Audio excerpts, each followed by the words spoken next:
નમસ્કાર.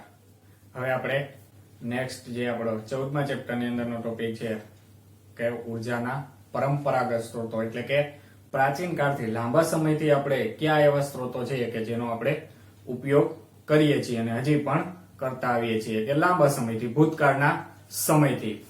તો એના વિશે આપણે અભ્યાસ કરીએ. એની અંદર આપણો પોઈન્ટ છે અશ્મિભૂત બળતણ.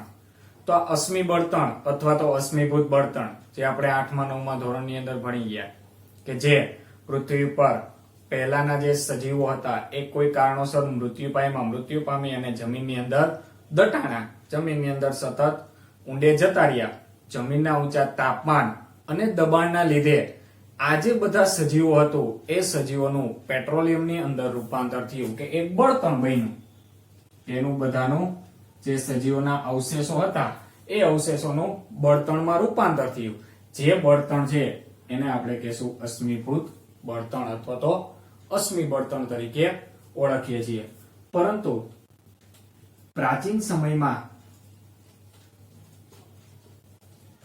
સમયથી જે લાકડું છે, મુખ્ય ઉર્જાનો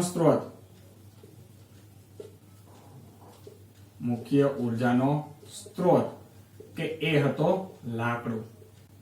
કારણ કે જ્યારે અશ્મિ બળતણ પણ નહોતું એ સમયની અંદર જો મુખ્ય કોઈ ઉર્જાનો સ્ત્રોત હોય તો મુખ્ય ઉર્જાનો સ્ત્રોત હતો લાકડું, કે લાકડાનો બળતણ તરીકે ઉપયોગ થતો. પરંતુ જેમ જેમ આ અશ્મિ બળતણ મળતા ગયા તેમ તેમ મોટા ભાગની જે જરૂરિયાત હતી કે ઉર્જાની મોટા ભાગની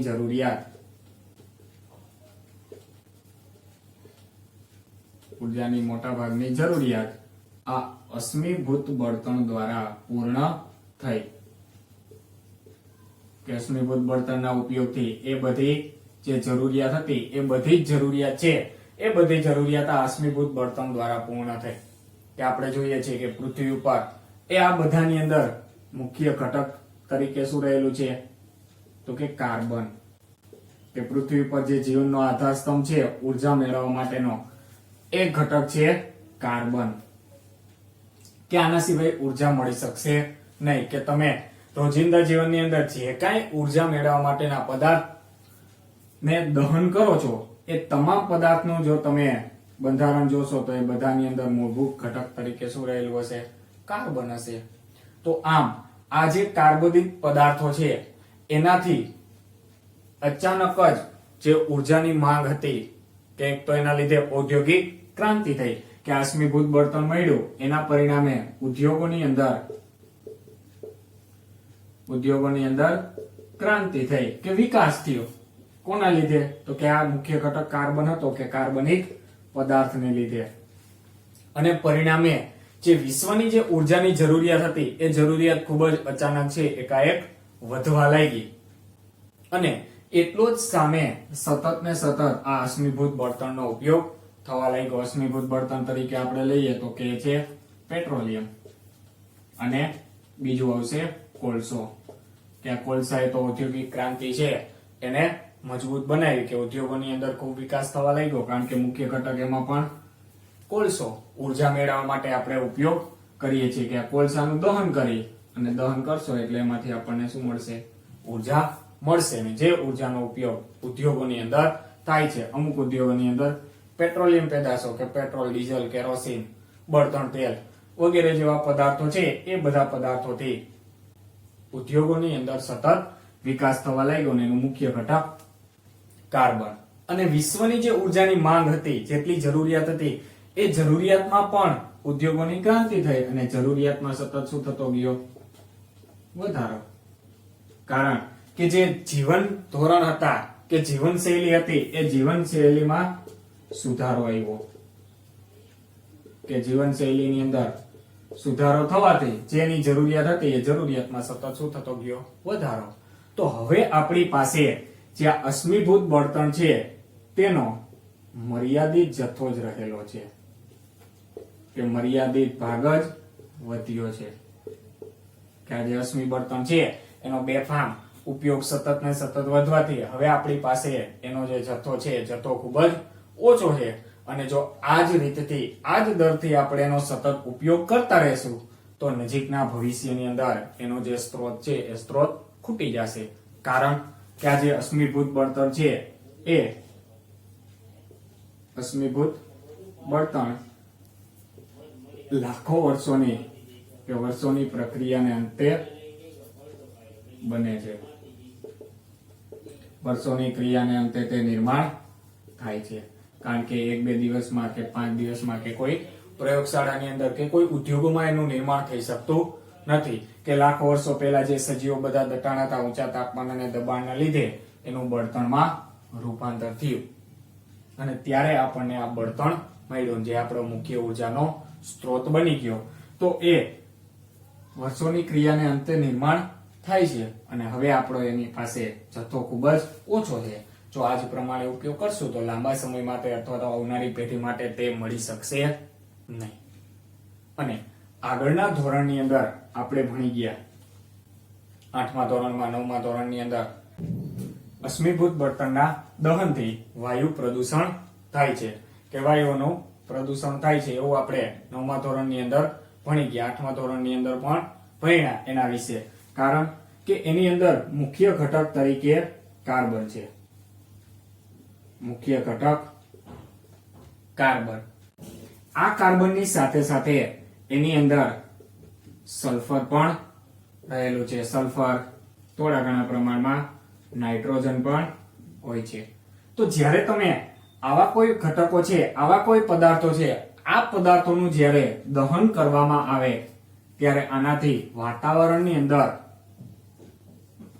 કાર્બન ડાયોક્સાઇડ, સલ્ફર ડાયોક્સાઇડ અને નાઇટ્રોજન ડાયોક્સાઇડ જેવા તો નાઇટ્રિક ઓક્સાઇડ કે નાઇટ્રોજન ડાયોક્સાઇડ જેવા પદાર્થો છે, આવા વાયુ બધા જે વાતાવરણમાં પડે છે કે આવા બધા પ્રકારના carbon dioxide, sulphur dioxide, nitrogen dioxide, કારણ કે તમે એનું દહન કરશો તો દહન એટલે એની કોની સાથે પ્રક્રિયા થશે? ઓક્સિજન સાથે. તો ઓક્સિજન સાથે પ્રક્રિયા થાય તો એ તત્વના ઓક્સાઇડ બનશે. આ બધા ઓક્સાઇડ અધાતુ તત્વ છે જે આપણે આગળના ચેપ્ટરમાં ભણશું કે જે એસિડિક સ્વભાવ ધરાવે છે. અને પરિણામે આનાથી જ્યારે સલ્ફર અને નાઇટ્રોજન ઓક્સાઇડ છે આ બંને એસિડિક ઓક્સાઇડ છે કે જે વરસાદના પાણી સાથે ભળી અને એસિડ વર્ષાનું નિર્માણ કરે છે.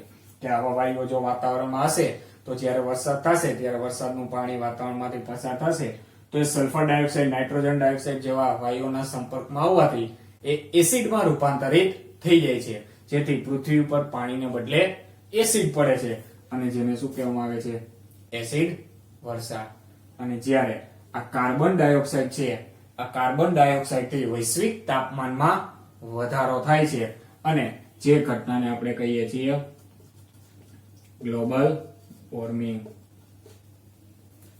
કે ગ્લોબલ વોર્મિંગ માટે વૈશ્વિક તાપમાન કે આખા વિશ્વના તાપમાનમાં જે વધારો થતો પરિબળ હોય તો એ કોના લીધે થશે? કાર્બન ડાયોક્સાઇડને લીધે. કે આ અશ્મિભૂત બળતણના ઉપયોગ કરવાના ગેરફાયદા છે કે તેનાથી આવા જે ઝેરી વાયુઓ છે એ વાયુઓ વાતાવરણમાં ભળે છે અને જે વાતાવરણને પ્રદૂષિત કરે છે.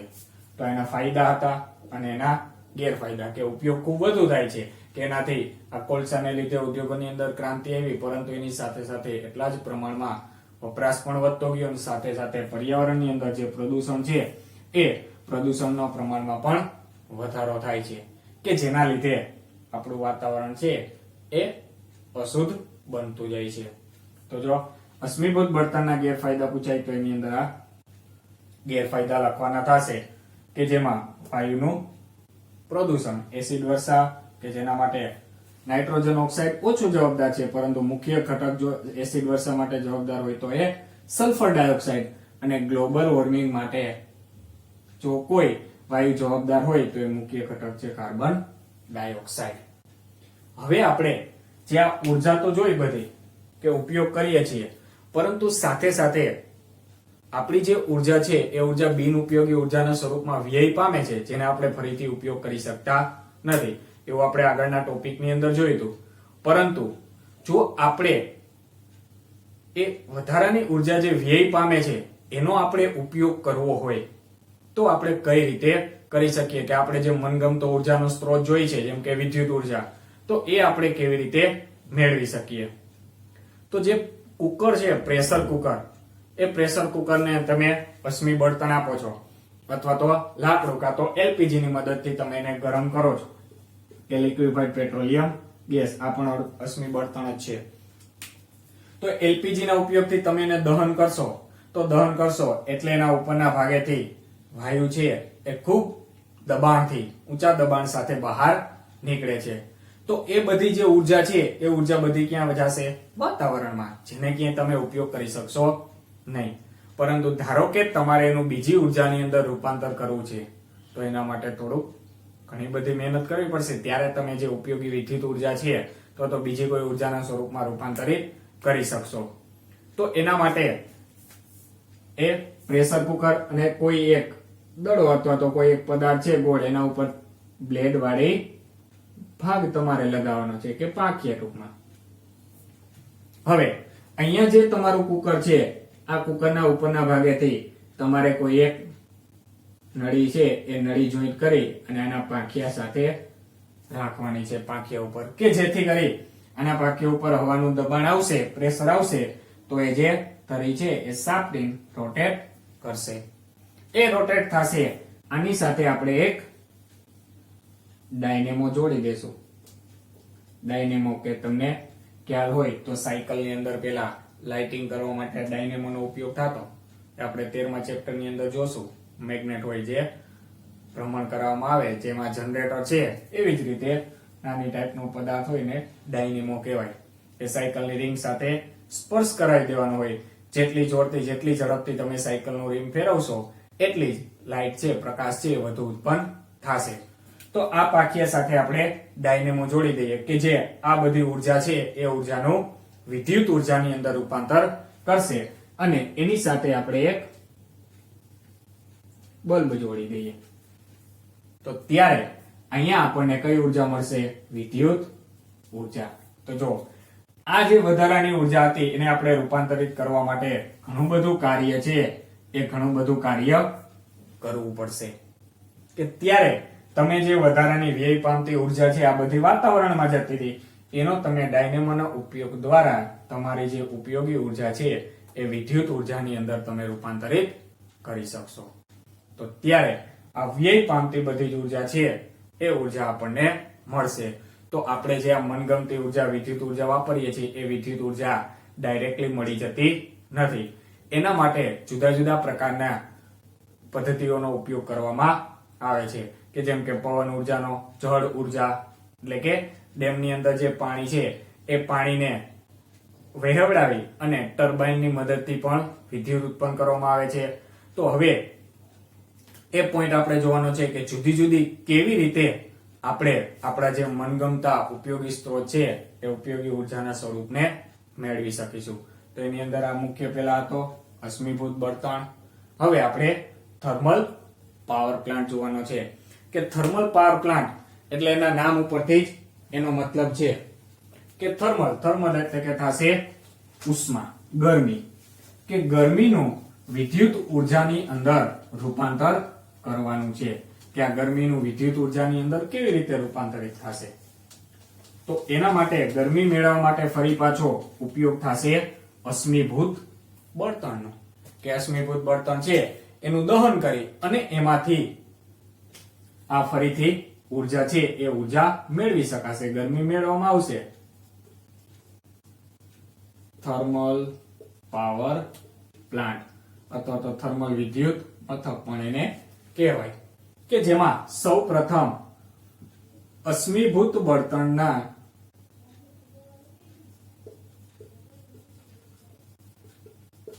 દહનથી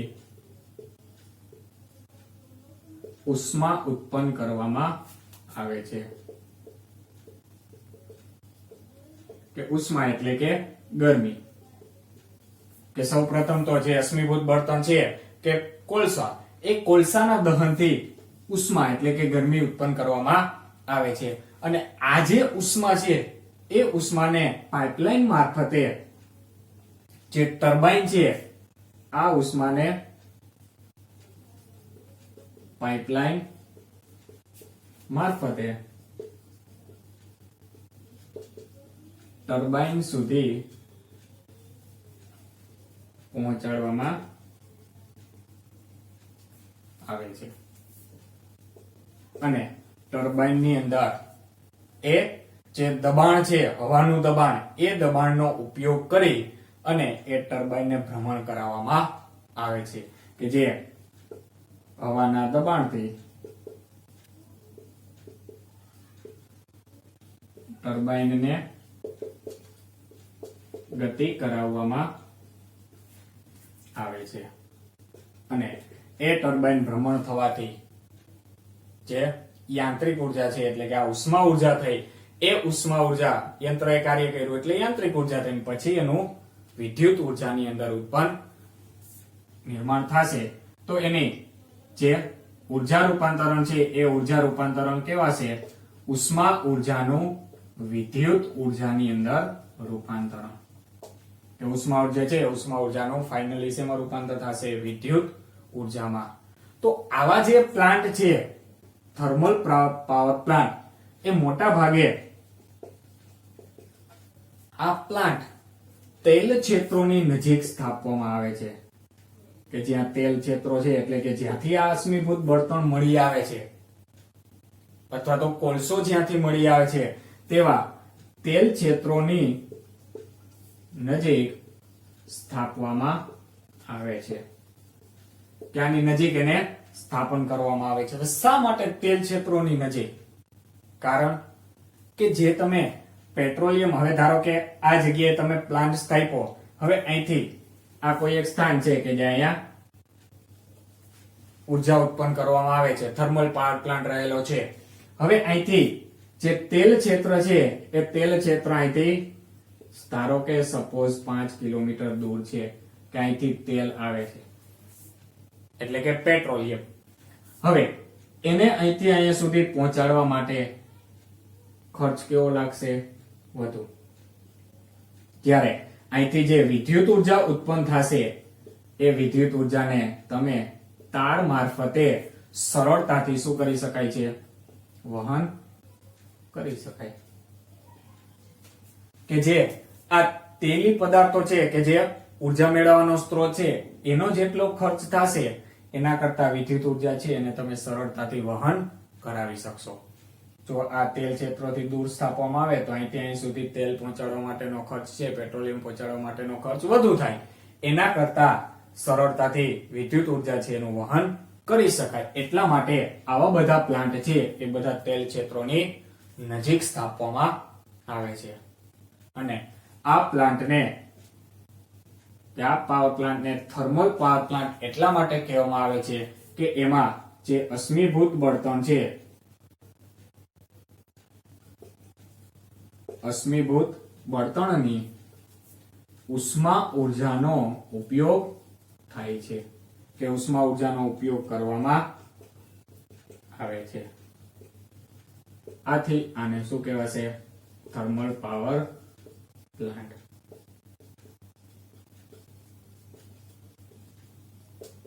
તો આટલું જ માત્ર આની અંદર આપણે લખવાનું છે 2 માર્કનો પ્રશ્ન થઈ જશે કે થર્મલ પાવર પ્લાન્ટ એટલે શું સમજાવો તો કે અશ્મિભૂત બળતણના દહનથી આ પ્લાન્ટની અંદર સૌપ્રથમ અશ્મિભૂત બળતણના દહનથી તેને ઉષ્મા ઉર્જા મેળવવામાં આવે છે એ ઉષ્મા ઉર્જાના દબાણની મદદથી ટર્બાઇન સુધી પહોંચાડી અને ટર્બાઇનને ભ્રમણ કરાવવામાં આવે છે અને જેથી આ ઉષ્મા ઉર્જાનું વિદ્યુત ઉર્જામાં રૂપાંતરણ થાય છે.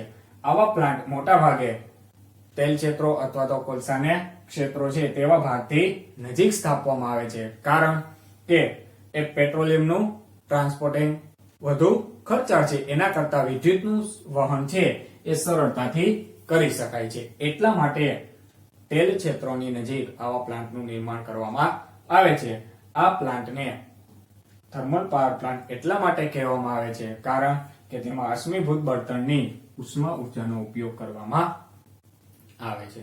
હવે પછીના જે હાઇડ્રો પાવર પ્લાન્ટ છે પાણીનો લીધે કેવી રીતે વિદ્યુત ઉત્પન્ન થશે એ આપણે નેક્સ્ટ લેક્ચરની અંદર જોશું. Thank you.